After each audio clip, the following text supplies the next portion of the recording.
Dustin Rider Wiki. Hey YouTube, Dustin Rider here, and welcome to my review of the Shattered Grid finale. I decided to record from here again today because the lighting was good, and I thought it would be kind of neat to put the comic behind me. I don't know, I felt like doing it. Anyway, so this is the one-off, full-on finale, so like don't read 30 and then skip this and then go to 31, you'll probably be pretty confused. But yeah, this was pretty great. I have a lot of thoughts. I'll probably also do a sort of Shattered Grid wrap-up thoughts video at another time. I think I'm going to reread it and do it overall, but this is basically going to be for the finale.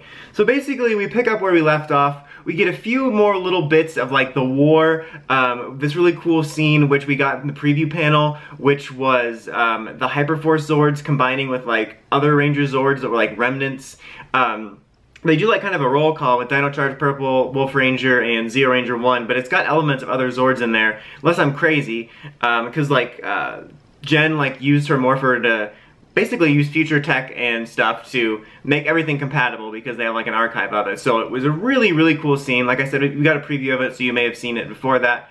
But basically, they're fighting Serpentera. Jason sort of does this big sacrifice but he ends up getting like eaten by Serpentera, and then so like all that war stuff's going on, and then we see the Beyond the Grid team sort of trying to load on to the Terra Venture, aka Prometheus, and escape. But then Draken like appears all giant in his new black gold suit, and his whatever he did takes over, and there's like a flash of white light that consumes everybody in the war, and then everyone on Terra Venture. And then suddenly, basically, we get Draken Point. It's basically this new world he's created, because we've kind of known his goals, but not also we haven't. Like in a much more real sense, we didn't. So basically he used absorbing all these powers and everything he's been doing to create his own little universe where basically he's worshipped. He's this superhero, Lord Draken, who saves the city and is worshipped by its people, and it's inhabited by the characters mainly of MMPR that, are like in awe of him, just like generic citizens that, not generic, well, I guess so, but like generic citizens that are in awe of him, and his parents are like this domesticated version of, or they might just be regular people with these names, I don't know, but Zordon and Rita. It was kind of like if Ma and Pa Kent's names were Zordon and Rita, and so it was super fascinating. Like, honestly, the core of the issue is kind of like this character study on Draken, and these mysterious spirit beings keep attacking, which represent, like, his other powers. At least that's what I'm pretty sure they're supposed to be. But, and you can't figure out why they keep coming, and it turns out that's, like, his doubt or whatever. But then, so what's gonna save it? So is this just gonna be the comic forever? Is just Tommy Land? Nope, just Chuck Testa with another realistic Tommy. But this is when original recipe, or new original recipe, Tommy comes in, the one that was saved, because if you read Go-Go Power Rangers, I think it was 12, it was my favorite issue, you remember that Ranger Slayer like hit him with an arrow that sort of gave him a future vision that would kick in at a time, and something I didn't catch, which happened when Tommy got stabbed at it, is he said, that's what she meant, and then they go back to that scene and show him saying that. I didn't even catch that. I'm the dumbest boy in school. It would have been kind of funny, not good storytelling, but kind of funny if like he'd been warned and he got killed. He's like, so that's what you meant, and then he got killed anyway. But no, basically what happened was the arrow contained a piece of the green shard which allowed his consciousness or essence to basically go into a Morphin Grid dimension. Very, very comic booky. I hate to be the guy that says I called it, but I knew Tommy was going to come back. Eventually. I mean, I wasn't 100% sure when this started whether it would be within Shattered Grid or maybe somebody later down the line would revive him, but I knew he was going to come back. I didn't expect in this way. It's kind of funny, this issue in general was like a good mix of stuff that I kind of assumed would happen, not happened, and stuff I didn't think would happen, and then stuff that I thought would happen, but not in the way I thought it would happen, if that makes any sense. So basically, he got help from the Morphin emissaries, who were super cool characters that were introduced in, I believe it was the Free Comic Book Day issue.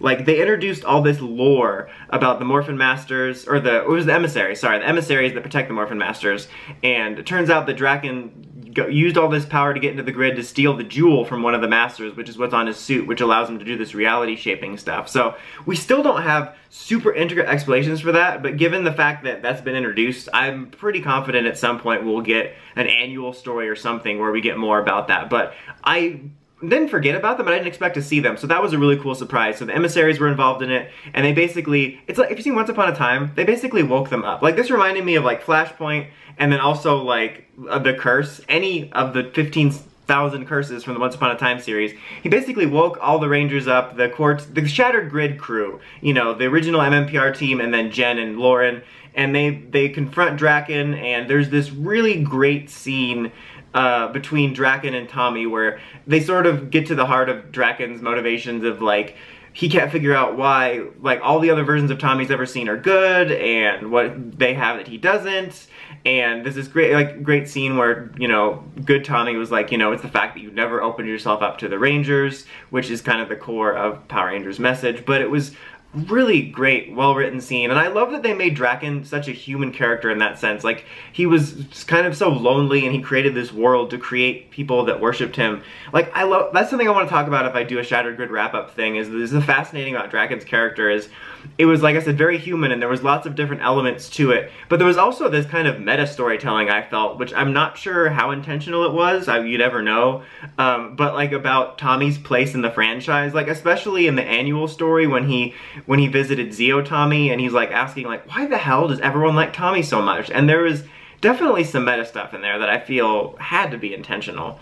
But basically, you know, they get the crystal, and they are going to go into the Morphin Grid, and Tommy even offers Draken a chance to you know, come with them and redeem himself, and he turns away. That would have been fascinating. I'd love to see an AU. I just want a stack of annuals with just all these stories that I'm requesting. Is that so much to ask? But I'd love, like, an AU, if Draken chose to go with them, like, redemption story. I don't know, that'd be funny. Not funny. Cool, I don't know why I said funny. Ha ha ha, redemption. Anyway, but yeah, so they go into the Morphin Grid, and it constructs the command center for them. And basically they discover that they have to use their connection to more or less fix the world, fix it, sort of reset it back to the way it was. Unflashpoint it, you know, they're not going to remember it. But then, like, the emissaries say, you know, yeah, it's going to go back to the way it was, you're not going to remember, but it's not going to be exactly. Just like Flashpoint. I keep bringing that up, but, like, it's a good reference point, because that's something where, even when he fixed it, it was changes to the timeline. Like, it could be something as simple as someone's hair is now pink, or John Diggle now has a son. That's not simple, but I mean, but who knows how it could affect it. So, and then they just kind of go into it all together. There were some nice moments between Jason and Lauren mentioning the connection. Like, it's funny, it ended with a Tommy Kim kiss, but I was like, what about the Jason Lauren one? You know, hashtag Joran, hashtag, wait, Joran or Layson? I don't know. Anyway. We can call him Jiba, for, like, if you Shiba, I don't know. Anyway, that sounds offensive for some reason, I don't know. Anyway, I just keep saying I don't know. But yeah, so they fix it, they're like, we can do it together because the Power Rangers, but, like, better written than that. And then, like, this white light goes over them. It was actually a really nice line of dialogue where they said, we're not just going to save the world, we're going to save all of them, because they talked about, like, the multiverse, and they showed all the Infinite Ranger worlds, which just opens up so much anyway. But and then we get right into the sort of sneak preview of Beyond the Grid, issue 31 of the MMPR comic, which shows the Beyond the Grid team on Terra Venture. This really nice opening line about what Power Rangers are. You know, you got Ranger Slayer, you have Andros, Zeo Ranger 2 Yellow Tanya, Dark Ranger Heckle, Green Samurai Sam, Cam, Green Samurai Sam, I kind of wish his name was Sam now, Magnet Defender, and Corone was there when they were going over to wherever they were going, but she was not there in these pages. And then you have, like, a voiceover by Grace, 1969 Red Ranger, talking about how she doesn't want to lose a team, and we see that dagger she has. So it was very vague. And it opens up a lot. I'm kind of confused. I feel like this will probably be at least somewhat addressed early on, but I'm confused about, because here's the thing.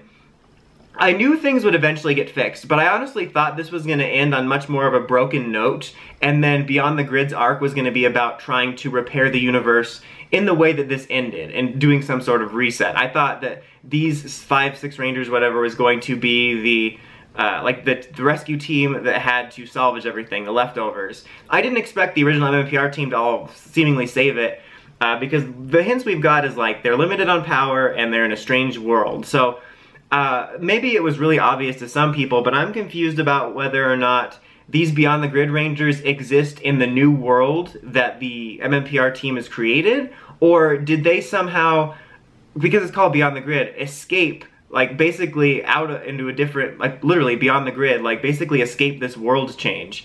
That's kind of what I want personally, that they somehow, like, beyond, and they're kind of existing in this other, like, outer rim or lost territories or whatever, And, you know, I think that would be really cool because I think it would be fascinating when they finally get back to the main universe to find that it's been fixed.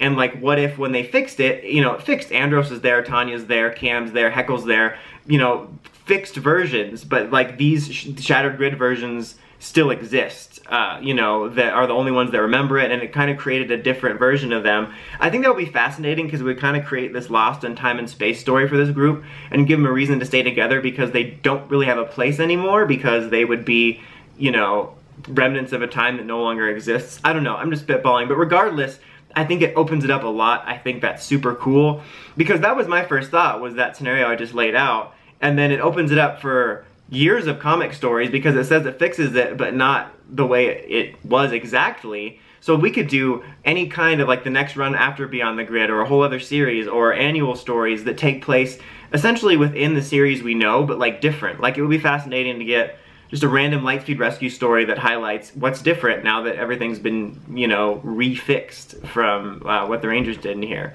But anyway, I could do a whole video on theories. Like I said, I'm planning on rereading it, and I'll probably do like an overview and maybe some more speculation. I could talk for 10 more minutes about speculation because I think it opened up so much in so many different ways. But this was a really great closer issue. Kind of, again, some things I expected, but not delivered in the way I thought, but I thought it was great. Overall, 9. Overall, 9. That was a weird way of putting it, but I thought it was a 9 score. You know, I thought it was really, really good. I really enjoyed reading it. The whole arc has just been amazing. Like, just the comics in general, but Shattered Grid specifically, it's just, I've mentioned this numerous times, but it's just amazing to see this group of writers and artists take advantage of this universe in a way that I thought was not going to happen for a long time, if ever, because of the way the franchise has been. And it's so great to see somebody actually taking advantage of it, and not just taking advantage of the universe created, but expanding it and opening up more expansive possibilities for the future for anybody.